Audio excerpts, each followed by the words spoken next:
குஜராத் மாநிலத்தில் மீண்டும் கொட்டிய கனமழையால் வதோதரா, சூரத் உள்ளிட்ட முக்கிய நகரங்களை வெள்ளம் சூழ்ந்தது. குஜராத் மாநிலத்தில் கடந்த வாரம் இடைவிடாது பெய்த அதி கனமழையால் மோர்பி, ஜாம்நகர், கட்ச், ராஜ்கோட், சுரேந்திரநகர், காந்திநகர், தேவிபூமி, துவாரகா உள்ளிட்ட இடங்கள் கடுமையாக பாதிக்கப்பட்டன. சற்று ஓய்ந்திருந்த மழை நேற்று மீண்டும் வெளுத்து வாங்கியது. இதனால் வதோதரா, சூரத், வல்சாத், டாங் உள்ளிட்ட நகரங்கள் வெள்ளக்காடாக காட்சியளிக்கின்றன.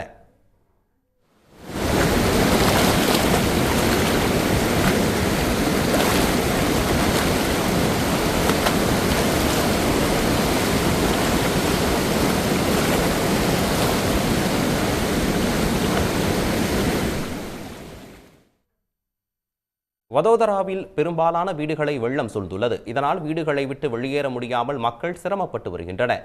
தொழில் நகரமான சூரத்தின் பல பகுதிகள் தண்ணீரில் மிதக்கின்றன. தாழ்வான பகுதிகளில் உள்ள வீடுகளுக்குள் மழைநீர் புகுந்ததால் வீட்டில் இருந்த பொருட்கள் அனைத்தும் நனைந்து வீணாகிவிட்டன. தொடர் மழையால் கந்தானை அணை முழு கொள்ளளவை எட்டியதால் தண்ணீர் திறந்துவிடப்பட்டது.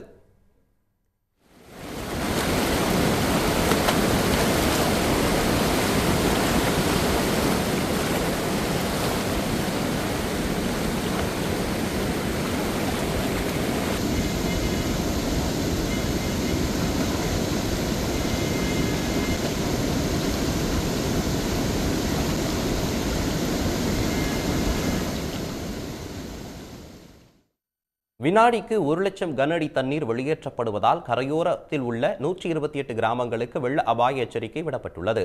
நர்மதா, மச், தபி, மகி உள்ளிட்ட ஆறுகளில் வெள்ளம் கரைபுரண்டு ஓடுகிறது. உடனுக்குடன் செய்திகளை தெரிந்து கொள்ள சன் நியூஸ் பெல் ஐகானை கிளிக் பண்ணுங்க.